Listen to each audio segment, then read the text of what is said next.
Well, congratulations to you both on the film. Now, you're both first-time actors. We've never seen you before. How did you get your parts? I answered an advert. I joined an extras agency, and I got a part in Vera. And then all the adverts just keep coming. I was working in a school, so just ignored them. And then this one came about a film, and I answered it, and I thought, well, it'd be nice to be in the background of a movie as well. That'll wind my kids up even more. Didn't expect to get the big role then? Nah. No, not even when I got given it, I still didn't quite hear that bit. It didn't Till sink I got in. on set, and then they had us in the uniform, and I was like, all right, yeah, okay. Rhys, how did you get it? Well, Ken came into my school. I got introduced to him by Emily, the last I worked with. Then the second time I met him, he was just asking about stuff. Then I went to my first audition, and I can't basically remember what it was, but it was something out of like my comfort range, yeah. And but then I got called back and just kept getting called back. And then I think it was on the second last audition I met Debbie, Kris, and I think I met Katie. Yes, you did. Yeah. And then we did like a little family scenario. I think it was about me telling Katie off or something, wasn't it? No, you wanted to go to a music festival. Oh yeah, and then we're No, I'm arguing about having that. none of it. But You couldn't get it. He was like that. Typical family Yeah. scenario then, Yeah. but it obviously worked. yeah, So, as first-timers, what was it like actually being on the set when you started filming? What was your first For day me, like? my first day, so I went and visited, they put me in the flat just so I could get used to being in there. And I got wrong because I started tidying up. So I didn't realise. So when the first, or for me, I'll be dead honest, the first day of filming, I had my script like this under the table and I was terrified. And I totally got total imposter syndrome, and I went in the kitchen and I was crying because I thought, I can't do this, I can't. And Kris came and said, well, you wouldn't be here if you didn't think you could. Take your time.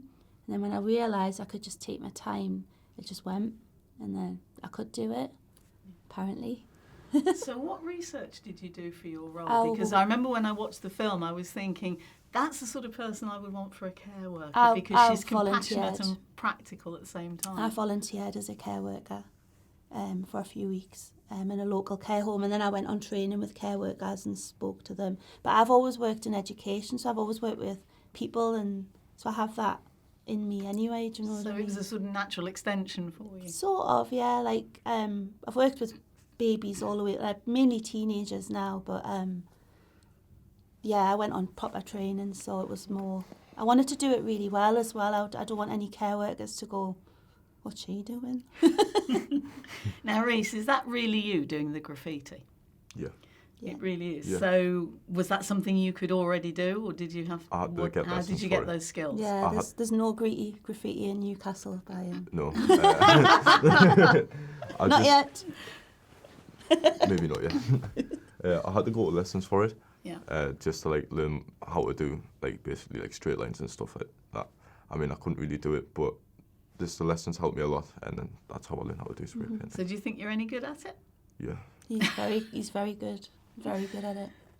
So you've seen the film, presumably. Yes. How was it seeing yourself on the big screen? How did you react when you saw it? First time, the screen, and we went down to London, didn't Yeah, we?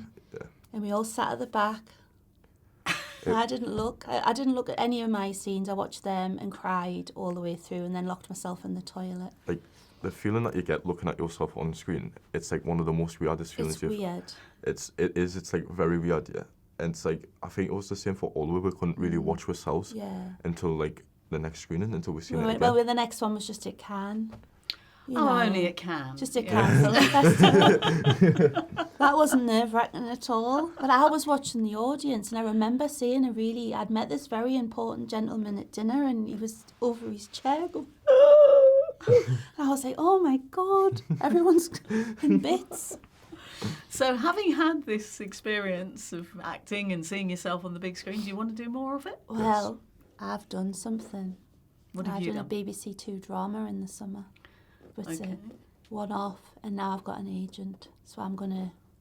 So when do we get to go see you on the telly? then? December. December, okay. And Rhys, He will. you going to do some more? Yeah. Got anything lined up yet? Not yet. Well, the graffiti guy who he did the stuff with for the Oh, yeah. film wants to do a showing with the kids and do some art and stuff in the northeast. So that's pretty cool. Okay. So we've got a few things in the pipeline. So it's all looking good. Mm-hmm. Thank you both very much indeed. You're more problem. than Thank welcome. you. Thank you.